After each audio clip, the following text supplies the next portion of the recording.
Même si des contacts entre des peuples de couleurs de peau différentes ont eu lieu bien avant, tout a peut-être commencé lors de la découverte de l'Amérique par les Européens et par erreur.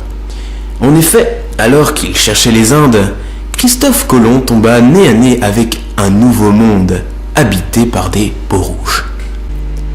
S'ensuivit une grande phase de conquête violente de la part des Blancs, qui avaient l'arme à feu et l'alcool, contre les Rouges, premiers écologistes des temps modernes, qui eux n'avaient que des arcs et du maïs. De nombreux Européens, rejetés de leur patrie, affluèrent en masse sur le nouveau continent. Il ne leur manquait alors plus que de la main-d'œuvre pour développer économiquement la terre sacrée. Ils reprirent leurs bateaux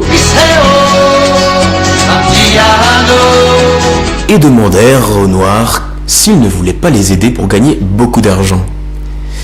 De nature généreuse, les Noirs se laissèrent guider par les Blancs en direction du nouvel Eldorado. Aidés par des compagnies européennes de transport maritime, le commerce connut un essor considérable. Lassés de l'Amérique, de ses rouges et de ses noirs, les Blancs décidèrent d'aller voir ailleurs, histoire de coloniser quelques lopins de terre plus loin. Les Anglais prirent ainsi la route des Indes et, sans se tromper cette fois, ils implantèrent leur drapeau rouge-blanc-bleu sur la terre hindoue. Les autres, verts de jalousie, voulurent eux aussi leur part du gâteau. Et c'est ainsi que les Français plantèrent leur drapeau bleu-blanc-rouge au Maghreb et en Centrafrique, et les Belges chez les Noirs du Congo. Notons peut-être qu'en 1848, l'esclavage fut aboli avec fort succès.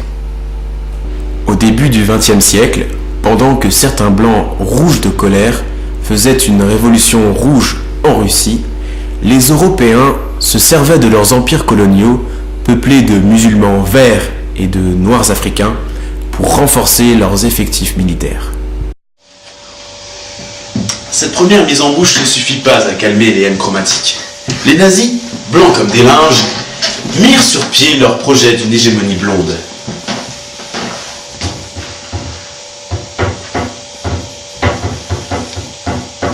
Aidés par les chemises noires italiennes et les jaunes citrons du Japon, la couleur blanche envahit toute l'Europe et bientôt le monde entier. Heureusement, d'autres blancs et des noirs débarquèrent en Normandie pour renverser la vapeur et stopper la marée blanche. Tout se termina dans la lumière avec un feu d'artifice gratuit donné en l'honneur des jaunes.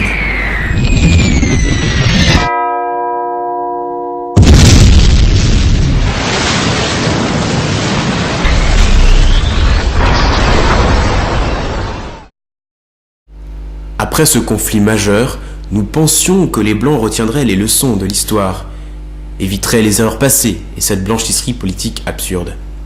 Mais les choses n'évoluèrent pas vraiment comme le bon sens l'aurait voulu. La croix gammée tomba et le monde se sépara en deux, laissant place à la couleur, avec d'un côté les rouges communistes et de l'autre les bleus capitalistes. Et malgré les téléphones rouges, qui reliaient les deux grandes puissances, celles-ci gardèrent des relations plutôt froides pendant 50 ans.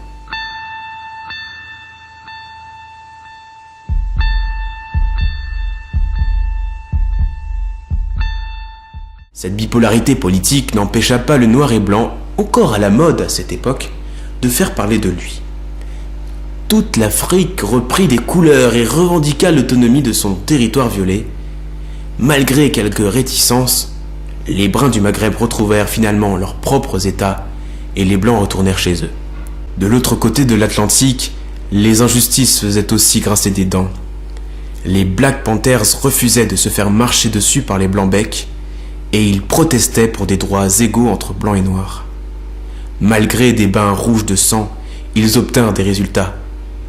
Et blancs comme des culs, les rednecks américains durent laisser leur place dans les bus aux Noirs. Pendant ce temps, en Chine, la révolution maoïste appliqua l'addition des couleurs. Rouge plus jaune égale orange. Les années qui suivirent les 30 Glorieuses virent l'apparition d'un nouvel ordre mondial, basé sur le capitalisme et la suppression des frontières. En 1990, la chute du mur change la donne. carton rouge et blackout pour les communistes, essor économique des jaunes dans des villes noires de monde, combat entre blanc pâle et brun clair en Israël, réveil des islamistes verts qui, surfant sur l'or noir, percutent de plein fouet le monde capitaliste.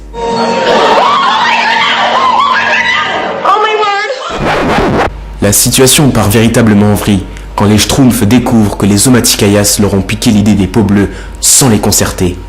Les Power Rangers lèvent les couleurs, apprenant qu'ils se font dépasser par des bleus. Les Bisounours lancent régulièrement des offensives contre les Teletubbies, parce qu'ils n'auraient soi-disant pas le droit de squatter leur plage horaire avec leur tête décolorée. Aux dernières nouvelles, le géant vert se réveillait de son sommeil pour aller engueuler Barbe Rouge qui aurait déclenché, selon nos dernières informations, une marée noire et aurait soulevé l'indignation du syndicat des mouettes associées.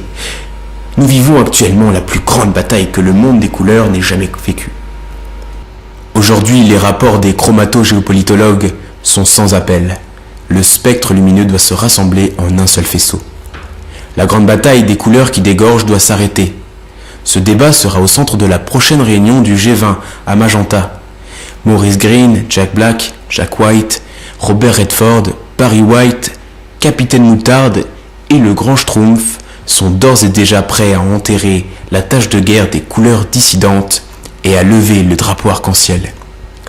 Finalement, j'oserais dire qu'ils en ont vu de toutes les couleurs.